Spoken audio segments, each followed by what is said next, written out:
everyone, and welcome to the Evolve with Emily show YouTube channel. The best way to support the show on this YouTube channel is to subscribe to the channel, like the video, leave a comment, and or share it with a friend.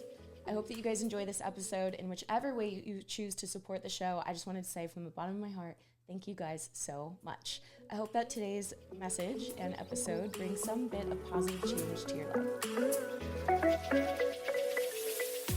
Hello, everyone, and welcome to the Evolve with Emily show. I am your host, Emily Hayden, and today I have a special guest inside of this studio. She's the favorite guest of the day, the most special guest of the day. I realize I say special guest every time, but truthfully, I'm so excited to interview her. So she is the owner and the coach for Earned Aesthetics. It's her lifestyle and competition brand. She is an IFBB Bikini Pro. She's into fitness and EDM and a foodie, loves to travel, go on hikes. She has the cutest dog in the world. Everyone, please welcome Gina Scafoglio. Scafoglio. Scafoglio. Thank you for having me. I'm super excited. Yeah, I'm excited too. So, okay, I want to dig in a little bit, just more into your story, a little bit about your background, because I didn't really get to know you until, not even know you, but like get to know of you until Houston. Mm-hmm. So I want to get back into where did you come from? Where did you grow up? And then what led you to start competing in the first place? And when did that transition start? I'm actually from Houston. What? Yeah, I'm from I thought you moved here. I did. I moved back. Okay. So I grew You did up what in, I did. Yeah. I did what you did. Oh, you're from here too? Yeah. I didn't know that either. I moved back. And now we know. Okay. So I'm from Lake City, which is okay. southeast. Mm-hmm. And I stayed here until I graduated high school. And then I went to Texas Tech University. So that's in Lubbock, Texas. Gotcha. With traffic and everything, it's like 10 hours away. Hold on. How was Texas Tech as a college student? Aren't they like crazy partiers? I'm like, I'm acting as if A&M wasn't. It's fun if you have like a lot of freedom, or if you just like have scholarships. Like I just had to work through college, and so I didn't really get that like party experience. But I'm like, I like to party, but just like every once in a while. Yeah. Texas Tech is just party school. There's nothing to do except for drink there. It's like middle of nowhere, super flat. Like it's just cotton farmers and like people that work in the oil field, and then Texas Tech students. Oh, wow. Like the mall is super small. I think like the only store I would go to, they had like a little bitty Forever 21. Mm-hmm. You couldn't go to the bowling alleys because they were sketchy. Like there was nothing to do except for eat and drink. Oh, wow. I worked full time, basically like from the time that I got there until I graduated. So, I just wasn't a fan of Texas Tech, but some people love it. Mm-hmm. I'm glad I met the people that I did. Mm-hmm. But are you still friends with some of them? Mm-hmm. Oh, good. What did you major in? So I majored in electronic media and communications. So it was like video production, photography, web design, HTML coding. You know how to do all that? Kind of, not really. I think I have the degree that says I do. Yeah. So Texas Tech was supposed to be like this super hands-on school with the mass comm program, and they just lied. They just scammed you. They're like, come here, it's the best program. They're fucking liars. Like I learned nothing. And like, this is actually how I got into fitness, was if I actually was passionate about this, which I thought that I was going into school. Cause like I did it.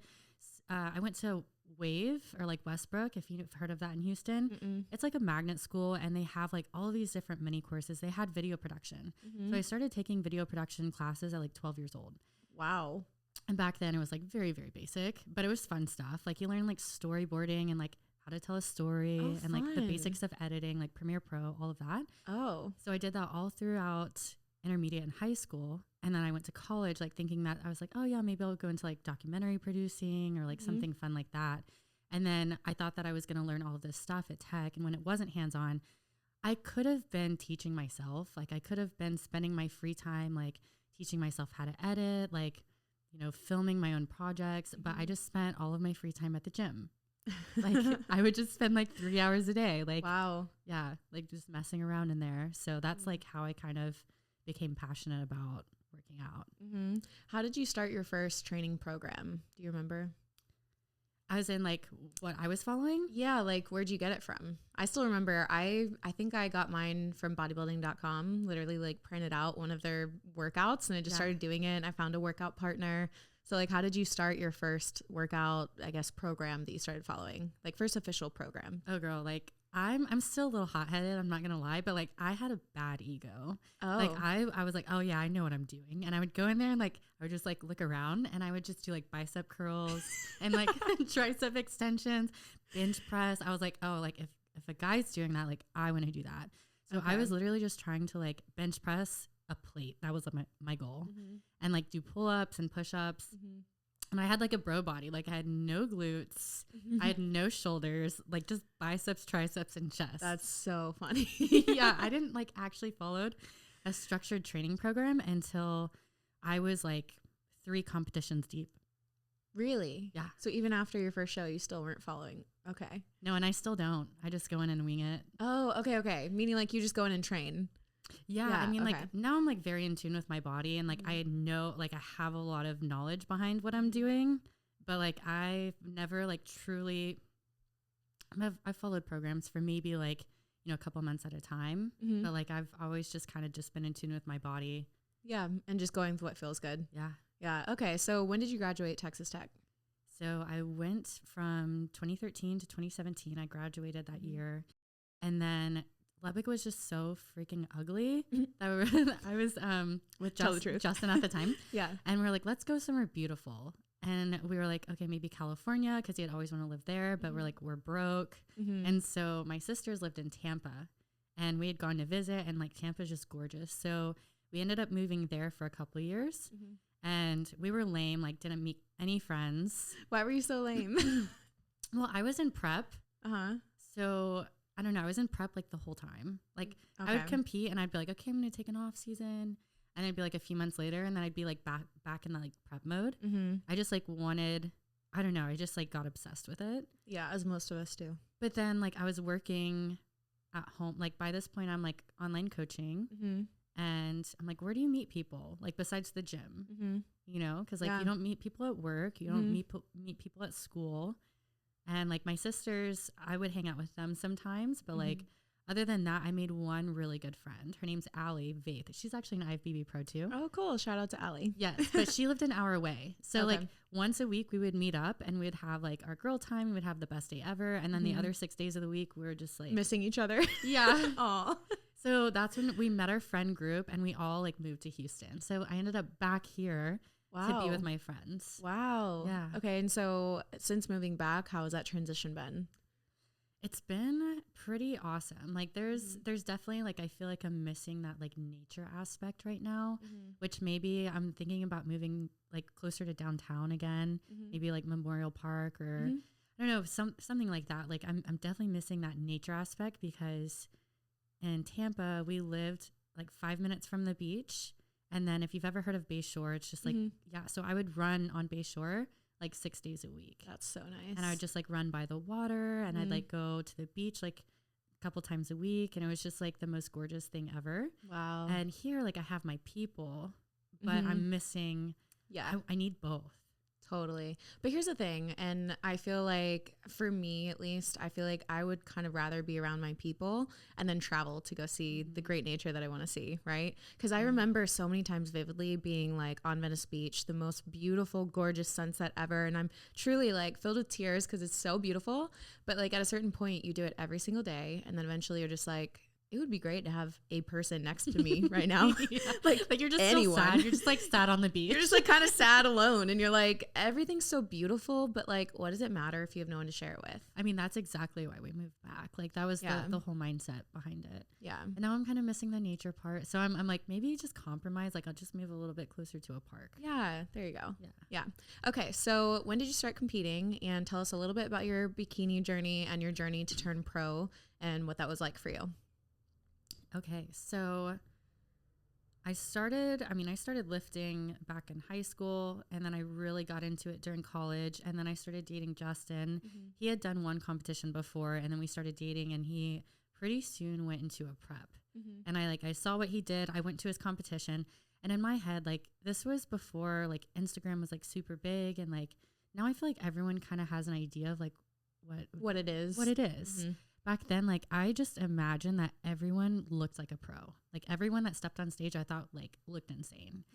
And so I went to Justin's competition and I saw like all the girls on stage and I was like, oh, I could do that. Like I can push myself. I can get there. Oh, cool. And so I picked a show like 11 months out because I knew, I was like, okay, I have no shoulders and I have no ass. Like, I kind of need that for a bikini. Yeah.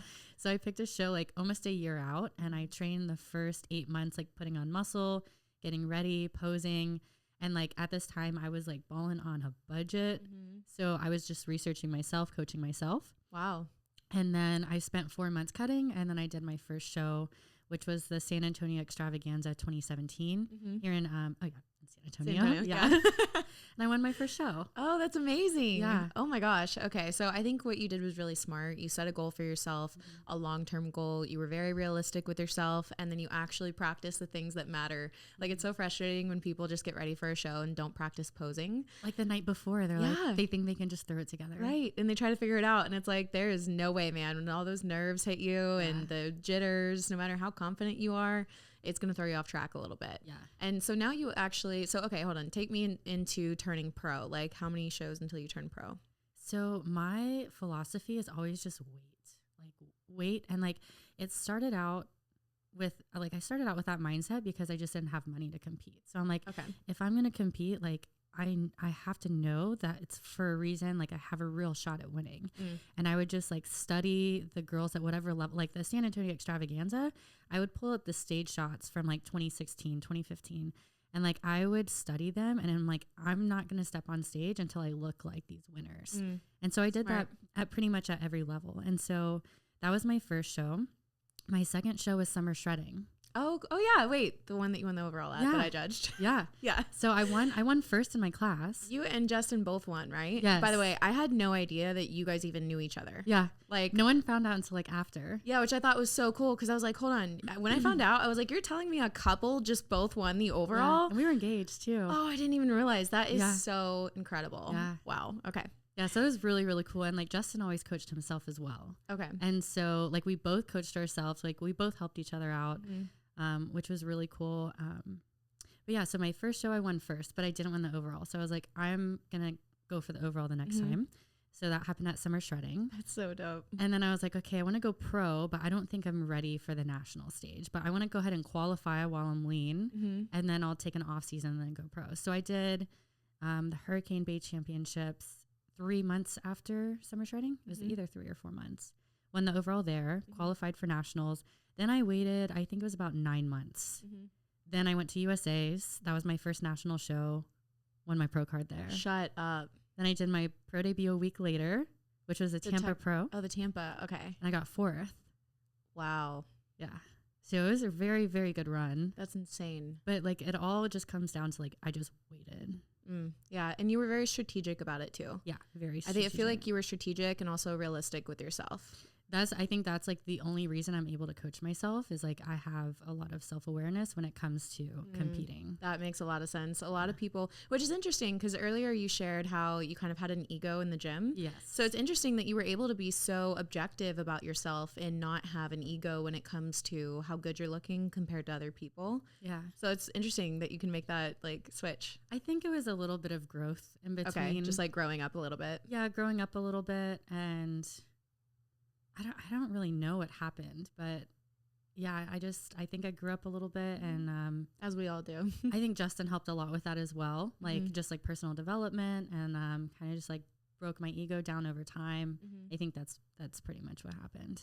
That's incredible. And I know a lot of people listening, we have a lot of competitors, a lot of lifestyle athletes too, but they all really they benefit a lot from hearing different journeys, because like, you know, we were talking how Kerrigan was on the show recently, and her journey was a lot like mine, where we were like just over and over coming up short and not getting it, right? So I think it's cool to show both journeys, because you never want to look at someone's journey and think that that's what yours is going to look like, whether it's getting your pro card on the first national show when you just hit the mark so well, or it's somebody that has to like sit there and fight and struggle and missing the mark each time, right? You never know where you're going to end up being. So I think it's important, especially now, because there's so much information out there and there's so many good people out there to take as examples or role models.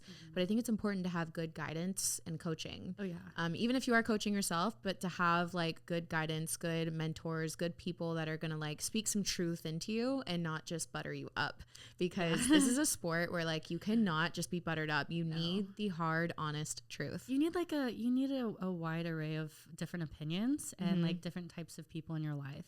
Because like you can have the people that are like buttering you up and you have this big head and you think, oh yeah, like I'm going to kill it. And then you get last. Ugh. And then it could be the opposite side of the spectrum where you look great, but someone's like breaking you down, you know? So I think if you have, not necessarily that someone needs to be breaking you down either, but someone that's real with you. You need someone that's real with you, but I think it can be really great to have people that boost you up too. Oh, for sure. Yeah. I mean, that's what you want. You want people around you that challenge you to be the best version of yourself. Yeah. Right. Absolutely. That are always like challenging you to that level.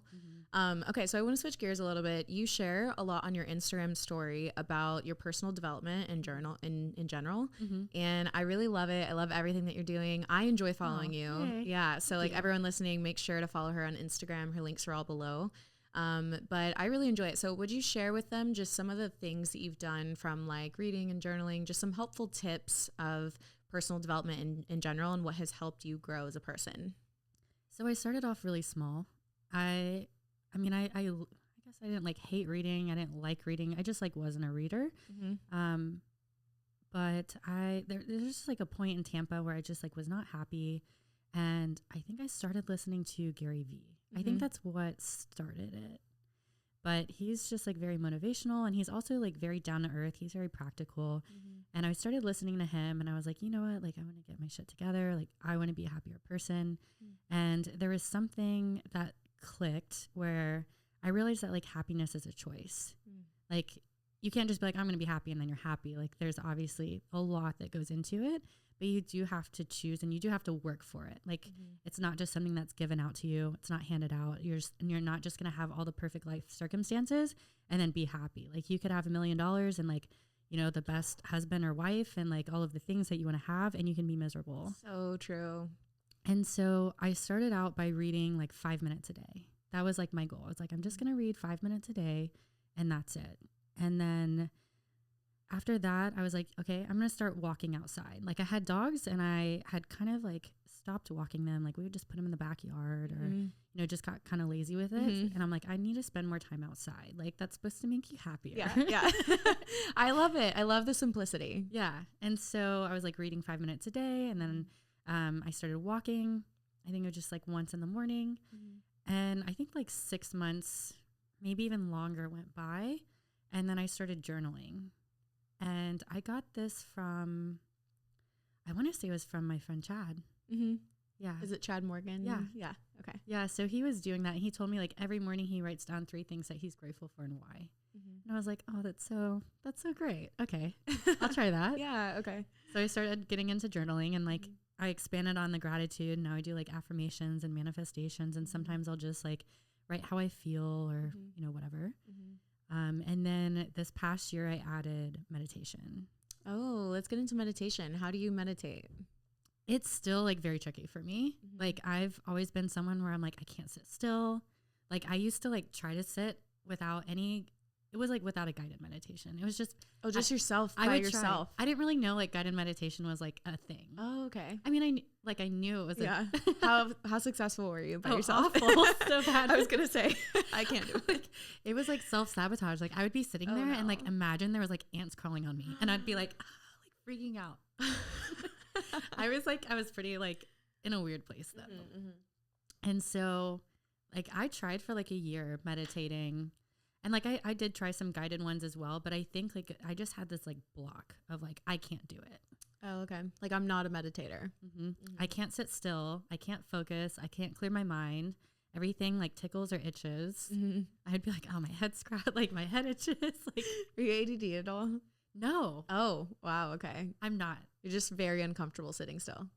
Yeah, I don't know. Like if it was just I didn't want to be like with myself or like I have no idea what it was, but I finally, this past year, Allie Vaith, she's like super into like personal development and all of that stuff.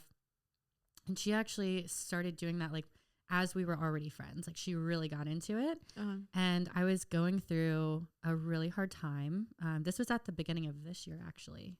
Yeah. Figuring out the timeline as we speak. But she came down to Houston and she's like, let's do a meditation. And we laid in bed. It was like right after we woke up. So I'm still tired. We laid in bed and it was like a forgiveness one. It was just like about forgiving yourself. I bet you were crying. Oh, absolutely. Yeah, I've done those before. And she was like, it's okay. Like, you don't have to sit still. Like, if you want to move around, you can move around. Like, because I told her, like, what I was struggling with. Like, if something itches, just scratch it. Oh, she's so sweet. Oh, she was so great. Yeah. And so. It's so true. That's how you get into the meditation, is by allowing everything that's happening to be okay. And she was like, if your mind wanders, like, it's okay. Just like, whenever you're ready, return to your breath. And I was like, okay.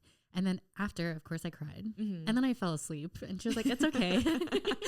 I love her response. Just be. Okay. just be.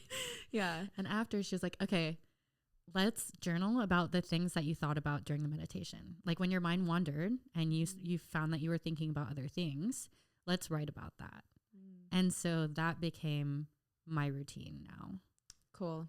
Yeah. That's such a good practice too, because I think a lot of people, they want to get into meditation. And I think I've talked quite a bit on here. I started using a YouTube channel called Great Meditation, and it's either 5-minute or 10-minute meditations. And there's different topics too. Like some will be about like, either happiness or gratitude or self-worth or judgment, self-judgment, releasing that, and all these different ones. And sometimes you start and then all of a sudden you're like, why is this hitting me so hard? But it really has just improved my day, my life so much. And I recommend it a lot. But I've never thought about actually taking time to journal about where your mind wanders. And I think that's actually a really good self-reflective tool to figure out like where your mind is at. Yeah. Because it can be kind of unconscious sometimes. Yeah. I feel like it's like your subconscious, like telling you like, and sometimes it's the most simple things where you're like stressing about your day and you're like, a lot of people I feel like don't take the 5 minutes to meditate because we have this fixated mindset that we're like, I don't have enough time already. Like, how could I make time for this? And then if you do try to do it, then you're thinking about all of the things that you have to do. But like, so true. That means something. Like maybe we need to like plan a little bit better the night before. Like maybe that's like, okay, I have a time management issue or like a stress management issue or something like that. So it could be as simple as that, or it could be something, very serious where you're like, a personal relationship or something else going on. Yeah. So, okay. So you have lifestyle clients and also competition clients. In your check-ins, are you talking about these kinds of things with them? And like, what are some of the major struggles that you see that don't have to do with diet and like exercise, right? Because we both know coaching is just so much more than that. Yeah. What are some of the common issues that you see or struggles or things that they're working through that you guys work together on those calls? Yeah. So the check-ins, I do a form and then they fill it out like a written form and then I'll send them a video in return. Oh, cool. Yeah. And so I'm like, I'm not a therapist. This is all self-taught, like disclaimer. Yeah. But if you do want to work on anything, like what do you want to work on? And then there's a section that it's like, if we're already working on something, like what are we doing and how do you feel? And so I think one of the biggest things is just like self-confidence and self-sabotage. And also, I think a big thing is time management and stress management. I would say like those are probably the biggest things that everyone struggles with. Why do you think people fall into self-sabotage, and what has helped you guide your clients out of self-sabotaging behavior? So I think self-sabotaging comes from your self-image. And I'm sure you've heard before, like, we fall into like what's comfortable, not necessarily like what's good for us. Like the most familiar thing or the most comfortable thing is what we gravitate to because it's the unknown that we really fear. Like that's why people end up in like abusive relationships or toxic relationships. It's like maybe that's what you grew up with, like maybe that's what you saw with your parents, or like maybe that's what a parent did to you or whatever. And like it's wrong for you, but like that's like human nature is to stick with that.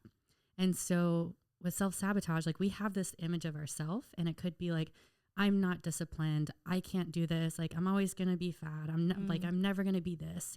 And you start making progress and you start progressing and you get further and further away from your self-image.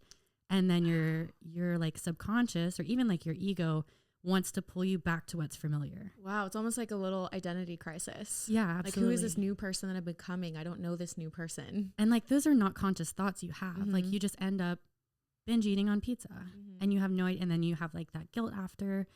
But that guilt is also familiar. And so when clients are self-sabotaging, which is like all of them, I'm like, okay, let's work on self-image. And it could be through affirmations, which I have a lot of my clients journal affirmations.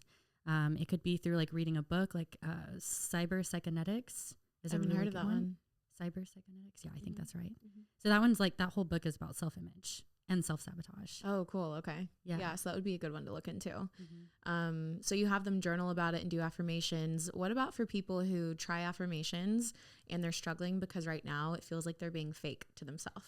Yeah. I mean, I tell them like right off the bat, I'm like, this is going to feel like you're a fraud. Like it's going to feel fake. Like you're just going to feel like you're just writing shit down. But if you tell yourself something enough times, or if someone else tells you something enough times, you will start to believe it.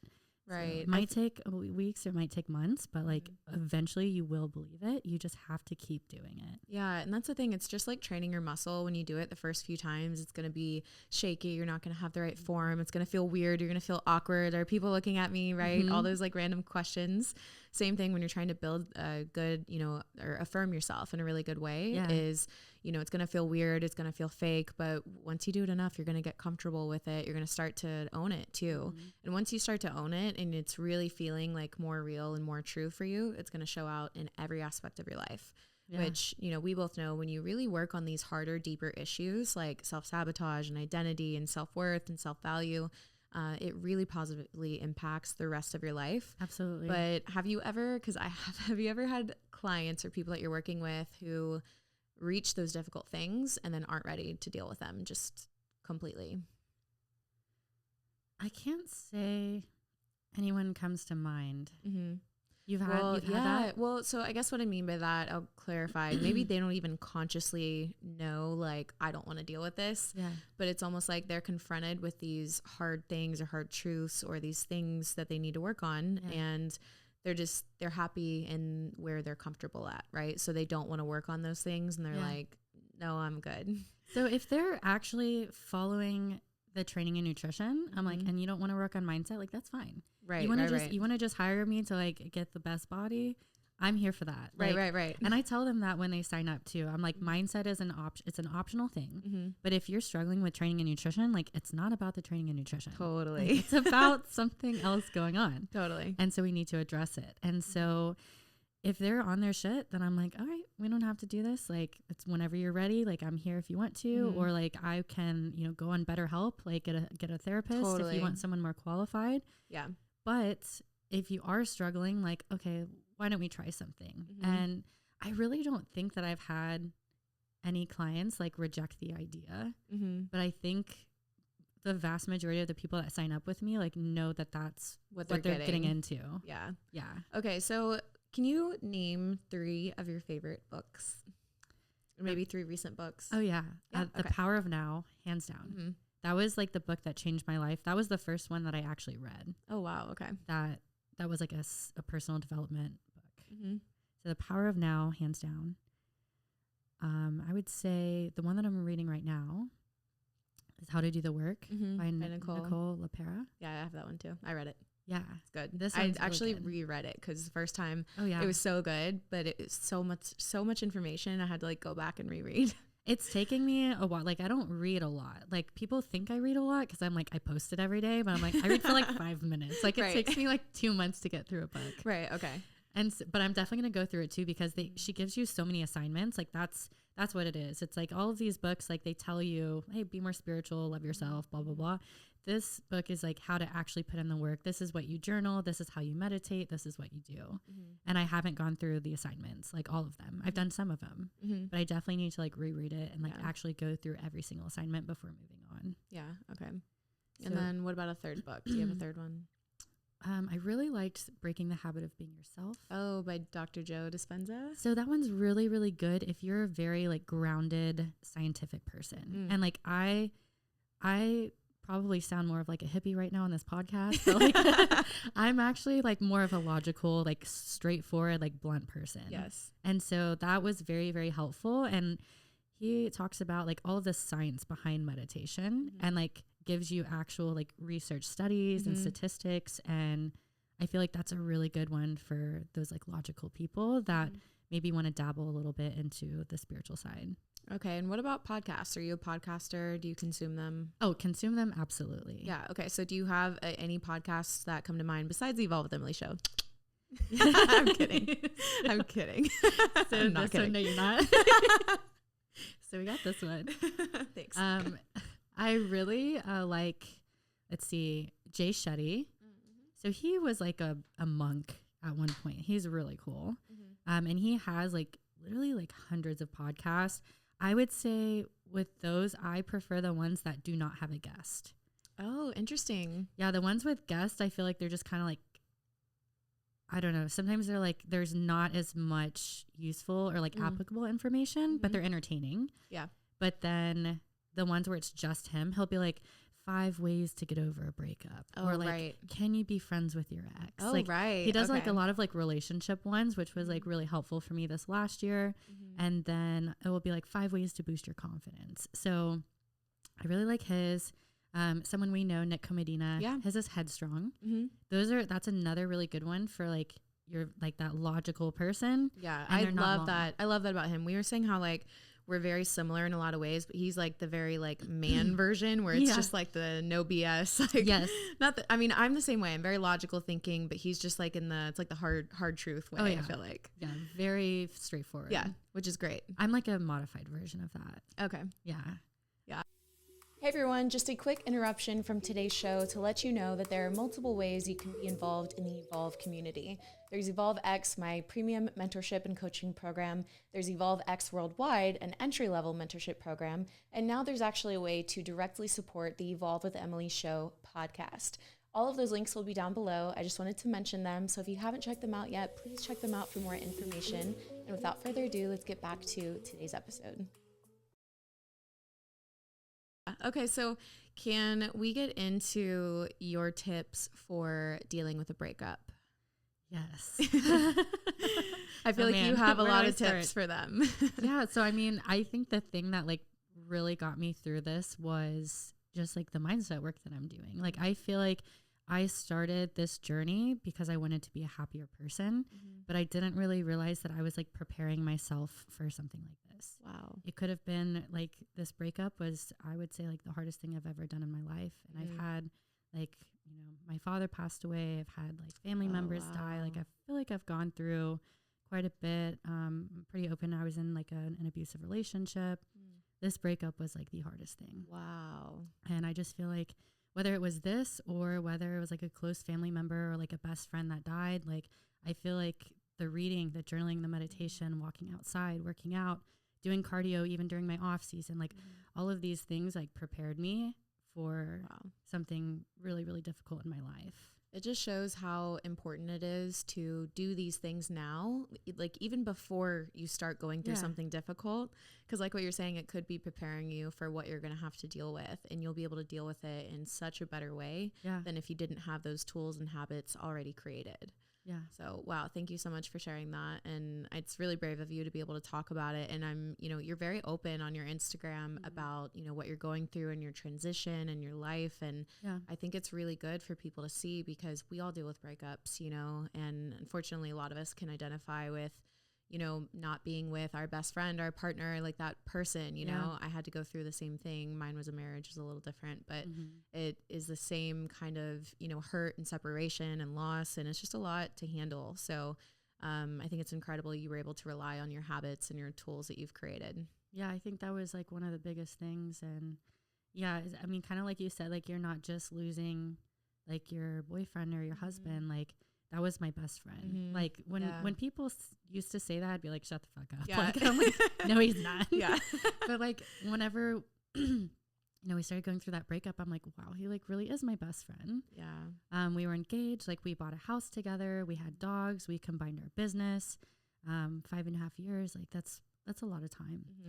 And that, I think that was like one thing that really helped was just like the mindset stuff. And then just like talking to people. Like not being afraid to, I'm not trying to like emotionally dump on someone. And like, I do want to like make sure I'm respecting other people's boundaries and I'm not like bringing like negative energy or like unloading too much. But I think it's okay that you can like call a friend every once in a while and like also rotate friends. Like, yeah, I called my friend. Yeah, I would call my friend Candace and like I would cry to her. And then like the next day I would call Allie. Right. And then I'd call my mom. I love it. Yeah. Just spread the love. Like haven't called Candace in a few days. She's ready. Yeah. I love it. Yeah. See, that's so true though. And I think it is good to be mindful of other people's headspace so that, you know, you can open up to your friends without having to dump too much on them, you know? Yeah. Just like being thoughtful. Yeah. Because I think like whenever they're going through something, I'm here for them too. And I really haven't had a situation where I've had someone that like overloaded me with anything, but I am aware that like that happens. So I just think like going to people, just killing it in the gym, all of the mindset work. Yeah. And I think just time. Yeah, and I would say that too. Time definitely helps. And just remembering in like your hardest moment of like the most amount of hurt that like the moment's going to pass and it's not always going to hurt that deep and that hard. It's like losing a family member. Like it feels like it's the end of the world and then just it gets a little bit easier every day. Yeah, just like a time thing. Yeah. Okay, if there was one piece of advice that you could give to your high school self, oh man, what would you say? High school Gina. Oh my gosh. You don't know everything. Okay, I see. You don't know everything. You don't know everything. I think that's something that a lot of young adults deal with though, right? Like I feel like my parents used to say this, that like kids, as soon as they start to get like, 15, 16 years old, all of a sudden they know everything. Yeah. Yeah. So I think it's a good little reality check. I think I have no idea like why my ego was so bad. It's still bad, but like it was so bad. I love that you're so self-aware. Now I am. That's awesome. Okay, so what is something that you do for fun on the weekends? Oh my gosh. You know where this is going. For sure. EDM. Yeah. Okay. So I was going to ask that anyways. Yeah. Let's get into that. How did you get into EDM and share about your love for EDM and just music in general? And is that what you listen to when you work out or is it just the weekend thing? Kind of get into that. Oh, it's all the time. All day, every day. I like rap too. And I listen to reggae and classical piano, like when I'm at home, I just chillin'. But if I'm driving in the car, it's either rap or EDM. When I'm in the gym, strictly EDM. Oh, really? Only EDM in the gym? Only. Okay. What kind of EDM? Oh, like it sounds like death metal, like someone's getting murdered. Do you listen to hardstyle? I have like a couple hardstyle songs on there. Okay. I'm not like a huge. I just really like the surprise of dubstep. Oh, like hardstyle, you know what's coming. Yeah, and house, you know what's coming. Totally. Trance, yeah, dubstep, you're like, what? Yeah, and then it blows your mind, especially the ones where you know the build seems familiar, and then they completely change it up on you. Yeah, and then you lose your mind. Best. Yeah, so back to like a serious topic. EDM like saved my life. Really? So back in college, like I was like, oh, it's fucking noise. Like, I don't know how people listen to this. I hated it, like with a passion. I just like did not understand it. But I moved to tech. I had one friend moving to tech, and she was my roommate. She was in a sorority, I wasn't. And so she was like rushing and she was pledging and like doing all of she was just very busy. And whenever it was like the end of the day, like I had a friend, but during the day, and a lot of times she wouldn't be home because she had events and whatnot. I just felt like I didn't have friends. I got very lonely, but I started working at the gym, like the rec, and I met a girl and she was like, hey, this weekend we're going to this club. It's called Level back in Lubbock. She's like, it's like an EDM show. Do you want to come? And I was like, okay, sure. Why not? And I don't know if you know like Caked Up and Kennedy Jones. I don't know. I don't think so. It was like the perfect introduction to EDM because it was like pop music and then they like flip it. It was like a little bit of everything. Okay, there you go. Didn't put you like in the deep end just yet. No, like one of my first like raves was Excision, and I was like, what is happening? Like, I hated it. Excision's one of my favorites. Oh, now he is. Oh, okay, good. But this was back in 2014. Gotcha. 2013. Okay. Yeah, and so that very first time, and I was underage, like And they were like, they were not. So we went to the bar and there was like, oh, nice. There was a disclaimer. Don't do this at home.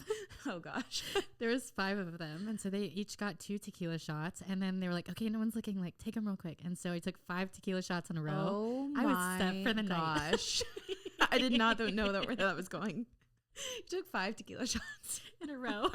Yeah, don't do that, fam. No, do not do that. Man, I am such a lightweight now. I can have like 1 shot and 1 drink and I'm fine. And that is perfect for me. And I don't need anything else the rest of the night. I ate like a linebacker back at this point in my life though. So I probably had, I don't know, 3,000 calories. Oh, I ate a lot. Wow. I worked out like 3 hours a day and I was not in shape.